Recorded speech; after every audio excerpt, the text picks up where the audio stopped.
Hi everyone, myself Shiv Hamza and you are watching Big Brains. So finally I'm here with another video of operating system. So in this video we are going to discuss the chapter number 3 once again. So basically ये chapter number 3 की हमारी दूसरी video है। इससे पहले भी मैं already पहली वीडियो बना चुका हूँ जिसके अंदर मैंने चैप्टर नंबर 3 स्टार्ट करवाया था और chapter number 1 and chapter number 2 तो ऑलरेडी हमारा कंप्लीट हो चुका है। वो सारी वीडियोस चैप्टर 1 की, चैप्टर 2 की और अब तक जो एक बनाई है चैप्टर 3 की, वो आपको इस प्लेलिस्ट में मिल जाएगी। जो ऑपरेटिंग सिस्टम की मैंने प्लेलिस्ट बनाई हुई है वहाँ पे आपको मिल जाएगी। कंप्यूटर नेटवर्क की भी सारी वीडियोस आपको मिल जाएंगी और कंप्यूटर नेटवर्क लैब की भी वीडियो मिल जाएगी। One thing I want to announce you guys के एसटीए की जो थ्योरी वाइज वीडियो हैं वो मैं नहीं बना रहा क्योंकि उसके अंदर सारा जावा का कोड ही है और जावा के ऑलरेडी आपको बहुत ज़्यादा यूट्यूब पे वीडियोस वगैरह मिल जाएंगी। लेकिन उससे आपको और क्या बेनिफिट होगा कि आपको ना सीएन की लैब की वीडियोस मैं आपको प्रोवाइड कर दूंगा। वन शॉट बनाऊंगा, आप उसको देखना, आपका सीएन का मिड बहुत अच्छे से, सीएन लैब का मिड बहुत अच्छे से कवर हो जाएगा उस वीडियो के अंदर। सो बेसिकली आपको मैं एस टी थ्योरी नहीं करवा रहा, उसकी जगह मैं आपको सी एन लैब करवा रहा हूँ। ठीक है, यानी कि कुछ पाने के लिए कुछ खोना पड़ रहा है आपको, लेकिन आपका फ़ायदा है इसके अंदर। ठीक है, तो एस टी ए के अंदर वैसे भी जावा का कोड ही है तो इतना कोई मज़े का नहीं है। सो आज की वीडियो के अंदर हम करने क्या वाले हैं, आज के वीडियो के अंदर हम चैप्टर नंबर 3 कंटिन्यू करने वाले हैं जिसके अंदर हमारे पास टॉपिक है inter process communication, yes IPC। ठीक है, तो इसके अंदर हमारे पास क्या क्या होते हैं, मॉडल्स कौन कौन से होते हैं, मैसेज शेयरिंग क्या होती है हमारे पास, और एक और भी है जिसका नाम मैं फ़िलहाल भूल रहा हूँ। एक मैसेज शेयरिंग है और एक है shared memory. Yes, these are the two model of the IPC जिसको आज हम कवर करेंगे। और इससे पहले मैं आप लोगों को अगेन अनाउंस कर रहा हूँ, वैसे हर वीडियो में ही कर रहा होता हूँ कि आप जाके नोट्स परचेज़ करें, वो आप लोगों के लिए बहुत ज़्यादा बेनिफिट होगा उनसे। और आप वो मेरी वेबसाइट पे जाके परचेज़ कर सकते हैं, bigbrains.com के नाम से मेरी वेबसाइट है, वहाँ पे जाके परचेज़ करें, फॉर्म फिल करें एंड पेमेंट करें। ओनली 500 पर कोर्स के नोट्स की प्राइस है। So without wasting any more time, let's talk and start today's the video. So guys as you can see that I have open the slides और आज का हम topic start करने वाले हैं जिसका नाम है inter process communication. Now inter process communication के अंदर क्या होता है कि ना आपके प्रोसेस ही कम्युनिकेशन हो रही होती है। फॉर एग्जांपल आपने एक फोर कॉल की, एक पेरेंट प्रोसेस था, उसने क्या कर दिया, चाइल्ड प्रोसेस बन गया। फिर आप मल्टीपल फोर कॉल्स करते हैं तो मल्टीपल प्रोसेस ही जनरेट हो जाते हैं। तो आप चाहते हो कि वो जो प्रोसेस है ना आपस में रिसोर्सेज शेयर करें या आपस में कोऑर्डिनेशन करें, कम्युनिकेशन करें। तो इस तरह के केस में जो आप कर रहे होते हैं ना वो सारा पर्पस आपका अकॉम्प्लिश होता है किसके थ्रू, इंटर प्रोसेस कम्युनिकेशन के थ्रू। ठीक है, तो process with in a system must में बी इंडिपेंडेंट और कोऑपरेटिंग। कुछ प्रोसेस होते हैं जो कि इंडिपेंडेंट होते हैं, कुछ होते हैं कोऑपरेटिंग होते हैं। ठीक है, इस सारे के अंदर आपको जो इंपॉर्टेंट चीज़ है ना वो आपको याद रखनी है, two models of IPC. IPC के ना दो मेन मॉडल होते हैं, एक होता है हमारे पास शेयर्ड मेमोरी और एक होता है हमारे पास मैसेज पासिंग। ठीक है, बाकी इसमें और कुछ आपको जानने की ज़रूरत नहीं है अभी के लिए। ओके, यहाँ पे हमारे पास कम्युनिकेशन मॉडल के अंदर है शेयर्ड मेमोरी और है मैसेज पासिंग। शेयर्ड मेमोरी किस तरह से वर्क करती है और मैसेज पासिंग किस तरह से वर्क करती है। Let me open the pen. Okay, this is the shared memory diagram. अब हमारे पास देख सकते हैं ये प्रोसेस ए है, ये प्रोसेस बी है और ये हमारे पास कर्नल मोड है, ये कर्नल एरिया है। तो हमारे पास अब ये जो ए होता है ना इसका अपना एक शेयर्ड मेमोरी सेक्शन होता है। ठीक है, इसी तरह से प्रोसेस बी का भी एक शेयर्ड मेमोरी सेक्शन होता है और वो एक कॉमन शेयर्ड मेमोरी एरिया होता है इस तरह से। ठीक है, बॉक्स इतना अच्छा नहीं बना। तो बेसिकली क्या होता है, प्रोसेस ए उस शेयर्ड मेमोरी से करता है मैसेज, जो भी मैसेज भेजना होता है शेयर्ड मेमोरी में भेजता है। फिर जो प्रोसेस बी होता है ना उससे वो वाला ले लेता है, यानी कि जो शेयरिंग एक एरिया होता है मैसेज के लिए, वहाँ पे उसको हम कह रहे होते हैं शेयर्ड मेमोरी। और उस तरह से वो प्रोसेस ए और प्रोसेस बी कम्युनिकेशन कर रहे होते हैं। इस सब के दौरान ना शेयर्ड मेमोरी के केस में कर्नल इन्वॉल्व नहीं होता। ठीक है, अब हम चलते हैं मैसेज पासिंग के अंदर। मैसेज पासिंग के अंदर क्या होता है कि प्रोसेस ए होता है, इसी तरह से प्रोसेस बी होता है और इन दोनों के दरमियान में बीच में कोई शेयर्ड मेमोरी नहीं होती। इसके अंदर हमारे पास देख सकते हैं कर्नल मोड है। ठीक है, कर्नल होता है और वहाँ पे ना एक मैसेजिंग क्यू, ठीक है, मैसेजिंग क्यू मेंटेन हो रही होती है जिसके अंदर आपके पास जैसे प्रोसेस ए ने मैसेज डाला, इन प्रोसेस ए का मैसेज 0 आ गया, M1 आ गया, ठीक है, M2 आ गया, M3 है, डॉट डॉट एम एन, जितने भी उसके पास लिमिट है, साइज है, उस तरह से सारे मैसेजेस उसके पास स्टोर होते गए। इसी तरह से ये एरो यहाँ से गलत लिखा हुआ है, इधर आना चाहिए वाला एरो, और फिर वहाँ से वो प्रोसेस भी उससे मैसेज ले सकता है। तो बेसिक मैसेज पासिंग के अंदर कुछ इस तरह का कॉन्सेप्ट है एंड शेयर्ड मेमोरी के अंदर शेयर्ड मेमोरी होती है। Okay cool. So as you can see that कि हमारे पास दो मॉडल होते हैं आईपीसी के, शेयर्ड मेमोरी और मैसेज पासिंग। तो जल्दी से हम पढ़ते हैं शेयर्ड मेमोरी के अंदर क्या होता है। An area of shared among, ठीक है, an area of memory shared among the processes that wish to communicate, यानी कि एक प्रोसेस होता है ना, प्रोसेस उनका जो एक एरिया होता है जो कि शेयर्ड मेमोरी के लिए डेडिकेटेड होता है, वो विश करता है कि हम कम्युनिकेट करें। ठीक है, the communication is under the control of the user process not the operating system. Major issue, ये वाला मेजर इशू गाइज आपने लाजमी याद रखना है। ठीक है, आपके पास शॉर्ट क्वेश्चन आ सकता है कि शेयर्ड मेमोरी के अंदर मेजर इशू क्या होता है। क्या होता है कि major issue is to provide, कि ये प्रोवाइड नहीं कर सकता mechanism that will allow the user processes to synchronize their action when they access shared memory. ठीक है, बेसिकली क्या होता है कि यूजर प्रोसेस जो होते हैं ना, वो सिंक्रोनाइज नहीं कर सकते अपने एक्शंस को। ठीक है, जब उनको शेयर्ड एक्सेस चाहिए होती है मेमोरी की, तो जो सिंक्रोनाइजेशन है वो आगे भी हम डिटेल में पढ़ेंगे, लेकिन अभी के लिए आप देख सकते हैं, बस इतना याद रखना है। डायग्राम्स आई होप आप लोगों को कंप्लीटली समझ आ जानी चाहिए। शेयर्ड मेमोरी के अंदर क्या होता है कि प्रोसेस का एक शेयर्ड सेक्शन होता है और प्रोसेस बी का भी शेयर्ड सेक्शन होता है, और उसको हम कह रहे होते हैं शेयर्ड मेमोरी एरिया। ये वो विश करता है कि आपस में कम्युनिकेशन कर सकें, और इस तरह से सारी कम्युनिकेशन हो रही होती है। आईपीसी का पर्पस तो यही है ना कि प्रोसेस की कम्युनिकेशन हो, तो उसका मेथड ये है शेयर्ड मेमोरी। ओके गाइस, तो नेक्स्ट हमारे पास जो आ जाता है ना, इस सब को अभी हम स्किप करते हैं और हम चलते हैं मैसेज पासिंग के अंदर। अब मैसेज पासिंग के अंदर क्या होता है, this is the very important, और बहुत डिटेल के अंदर हम जाने वाले हैं इस मॉडल के अंदर।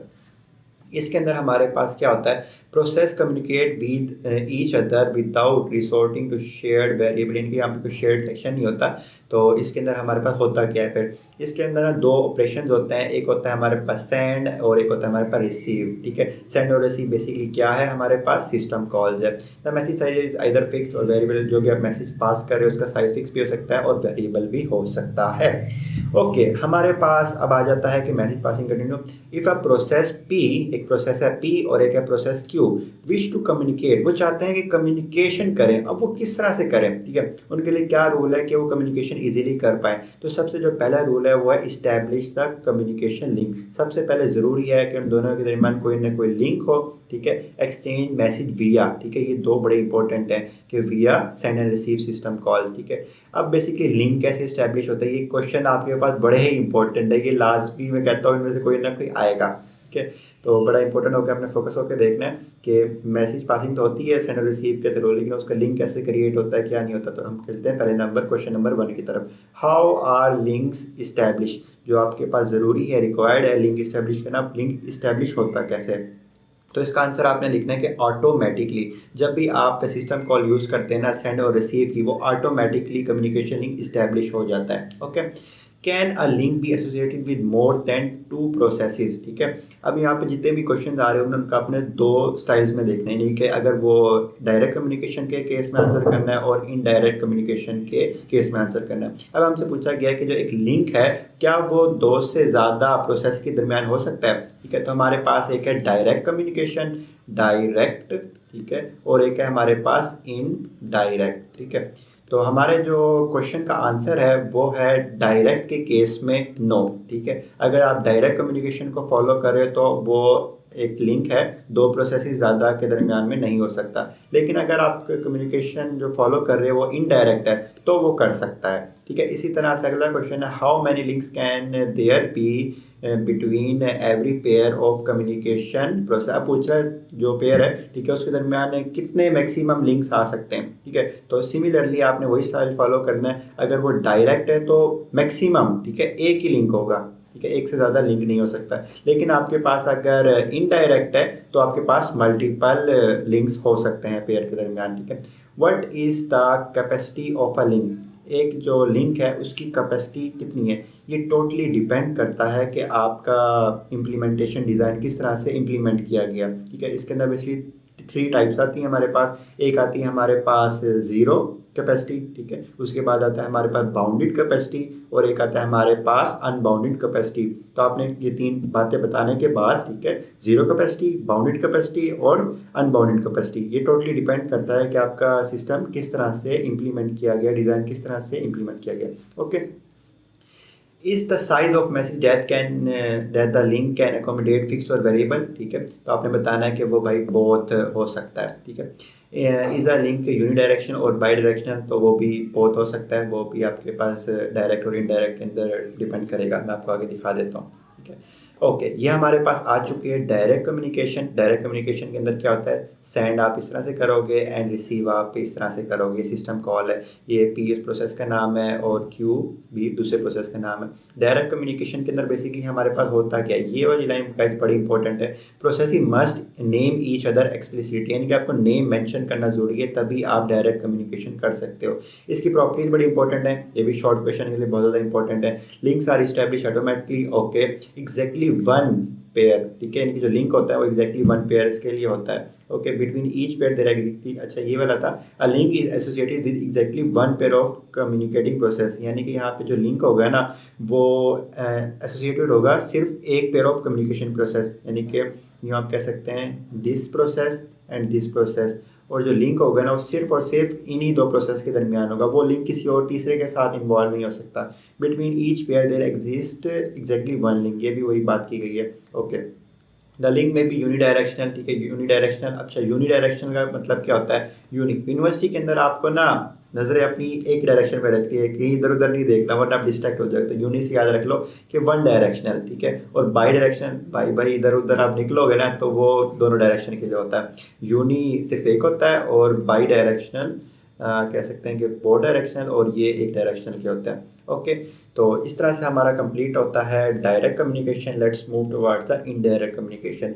इनडायरेक्ट कम्युनिकेशन के अंदर ना आपको एक्सप्लिसिटली नेम मेंशन करने की ज़रूरत नहीं है, लेकिन हाँ आपको ज़रूरी है एक कॉमन मेल बॉक्स, ठीक है। जो प्रोसेस एक कॉमन मेल बॉक्स को फॉलो कर रहे होंगे वो कम्युनिकेशन कर सकते होंगे। हर मेल बॉक्स की एक यूनिक आईडी होगी, ठीक है। इस तरह से process communicate only if they shared a common mailbox, एक कॉमन मेल बॉक्स वो शेयर करेंगे तभी वो कम्युनिकेट कर सकते हैं। तो इस तरह से इसकी भी कुछ प्रॉपर्टीज़ हैं, ठीक है। Link establish only if process share a common mailbox, ठीक है। लिंक इस्टेब्लिश हो जाएगा अगर वो कॉमन मेल बॉक्स को फॉलो कर रहे होंगे, ठीक है। अ लिंक में भी एसोसिएटेड विद मैनी प्रोसेस, एक जो लिंक है, ठीक है, उसमें क्या था पहले कि सिर्फ एक के साथ ही हो रहा था, अब यही लिंक मल्टीपल प्रोसेस के साथ भी हो सकता है, ठीक है। कुछ इस तरह से आप कह सकते हैं ऐड हो जाएगा हमारे पास, एक लिंक में भी एसोसिएटेड विद मैनी प्रोसेसेस, ठीक है। कुछ इस तरह से इसका डायग्राम बना लेंगे। एक जो लिंक होता है वो मल्टीपल प्रोसेस का एसोसिएट हो सकता है। ईच पेयर ऑफ प्रोसेसेस में शेयर सेवरल कम्युनिकेशन लिंक, एक जो प्रोसेस होता है ना ज़रूरी नहीं कि वो एक के साथ ही करे, ईच, या आप देख सकते हैं ईच पेयर ऑफ प्रोसेसेस, ठीक है, में शेयर सेवरल कम्युनिकेशन लिंक, ये इसके साथ भी कर सकता है। ये इस तरह से सेवरल लिंक्स आ सकते हैं हमारे पास।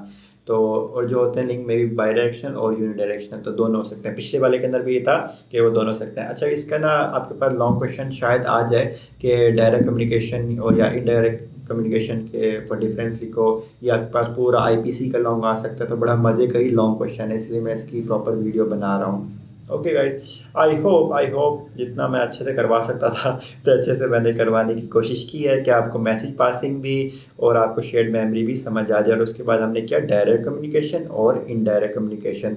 डायरेक्ट कम्युनिकेशन की आपने यहाँ पे लाजमी मेंशन करना है कि इसके अंदर नेम मेंशन करना ज़रूरी होता है, और उसकी ये सिस्टम कॉल्स होती हैं, और इसकी प्रॉपर्टीज़ आपने याद रखनी है, और इस तरह से उसमें किस तरह से कम्युनिकेशन बिल्ड होता है। इसके अंदर एक कॉमन मेल बॉक्स का होना ज़रूरी है, और ये उसकी कुछ प्रॉपर्टीज़ हैं। ओके, तो यहाँ पे हमारे पास देख सकते हैं ये ए आया और इधर से भी ए आया, और ए क्या है, बेसिकली एक कॉमन मेल बॉक्स है। और इसके अंदर जो ऑपरेशन होते हैं, सबसे पहले मेल बॉक्स क्रिएट होता है, उसके अंदर सेंड एंड रिसीव होता है, और मेल बॉक्स को आप डिलीट कर देते हो, ये उसके ऑपरेशन हैं मेल बॉक्स के। अब यहाँ पे एक प्रॉब्लम आती है कि अगर आप सेम मेल बॉक्स को फॉलो करते हो तो कुछ इस तरह की प्रॉब्लम आ सकती है। P1 P2 P3 अगर एक सेम शेयर करते हैं मेल बॉक्स ए को, तो P1 अगर सेंड करता है वो P2 को रिसीव होगा या P3 को रिसीव होगा। उसने सेंड कर दिया लेकिन तीनों एक कॉमन पे भेजे, तो मैसेज किसको जाएगा, हु गेट्स द मैसेज, ठीक है। तो इसका आंसर है अलाउ अ लिंक, कि आप ना रिस्ट्रिक्शन लगा दो कि दो प्रोसेस के दरमियान ही कम्युनिकेशन हो। एबिलिटी है कि वो मल्टीपल प्रोसेस के दरमियान कर सकता है, लेकिन इनडायरेक्ट में उसकी एबिलिटी है, लेकिन आप उसको रिस्ट्रिक्शन लगा दो कि अलाउ करो सिर्फ दो को ही कर सके। और उसके बाद आप कह सकते हो कि allow only one process at a time to execute a receive operation, यानी कि यहाँ पे दो थे प्रोसेस ना, P2 था और P3 था, लेकिन आप सिर्फ अलाउ कर दो सिर्फ और सिर्फ P2 को कि भाई आप फिर रिसीव कर सकते हो, P3 को आप अलाउ ही ना करो। तो डायरेक्टली आपको पता है कि सिर्फ एक को ही अलाउ मिला हुआ है, ठीक है, एक को ही परमिशन मिली हुई है, तो ऑटोमेटिकली वो P2 को जाएगा।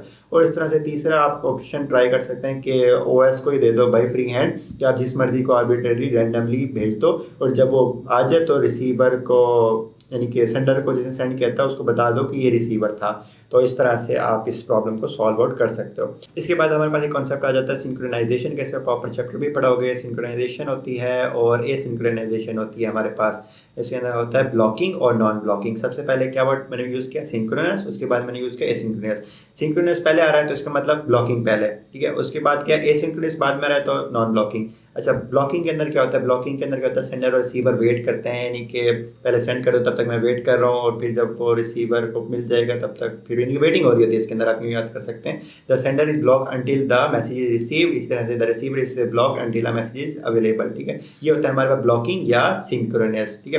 उसके बाद होता है हमारे पास नॉन ब्लॉकिंग, जिसको हम कहते हैं एसिंक्रोनस। उसके अंदर क्या होता है कि sender send the message and continuous, वो कभी भी वेट नहीं करता। इस तरह से नॉन ब्लॉकिंग के अंदर हमारे पास रिसीवर भी वेट नहीं करेगा, चाहे वो वैलिड है या वो नल मैसेज है, उसको वेट नहीं करना। एक और डिफरेंट कम्युनिकेशन पॉसिबल, दो केस तो पढ़ लिए ना कि वो वेट करता है फिर वो नहीं करता, तो ब्लॉकिंग और नॉन ब्लॉकिंग पढ़ लिया है। लेकिन एक और हमारे पास केस आता है कि if both send and receive R block, ठीक है, दोनों ही ब्लॉक हैं, तो उस केस में हमारे पास रेन डैश वर्स केस बन जाता है, ठीक है। ये आपको MCQs के हवाले से मैं बता रहा हूँ, काफ़ी इंपॉर्टेंट है। ओके गाइस, आई होप हमारा ये कंप्लीट हो गया IPC वाला। इसके बाद जो लास्ट ही हमारे पास टॉपिक रहता है वो पाइप्स वाला रहता है, और इस वीडियो के बाद वही वीडियो आने वाली है। तो लास्ट में मैं काफ़ी स्पीडली पढ़ाई क्योंकि कैमरे की बैटरी लो हो रही है। तो आई होप आज की वीडियो आप लोगों को समझ आई होगी, और मिलते हैं नेक्स्ट वीडियो में। तब तक के लिए टेक केयर एंड बाय। और अगर आपके एग्जाम बहुत ज़्यादा करीब हैं तो आप जो वीडियोस होती है ना उसको 1.5x पे चला के देखा करें, उससे आपको बहुत अच्छे से टाइम भी सेव होगा और बड़े अच्छे से समझ भी आ जाएगी। तो जितना मैं करवा सकता हूँ उतना मैं करवा रहा हूँ आप लोगों को, ठीक है। अपना भी मुझे बहुत सारे सब्जेक्ट्स का करना है, लेकिन I am trying my best for you guys to get your marks very well, ठीक है। नहीं आप लोगों को बहुत अच्छे से मार्क्स दिलवाऊँ, ठीक है। मेरी इंग्लिश का ही तर्जुमा था कहने का मतलब। तो मिलते हैं नेक्स्ट वीडियो में, तब तक के लिए take care and bye bye. हाँ, before going you should buy the notes purchase करो जाके यार, बहुत फ़ायदा होगा, बहुत बहुत मेहनत से बनाया मैंने। Okay, bye bye.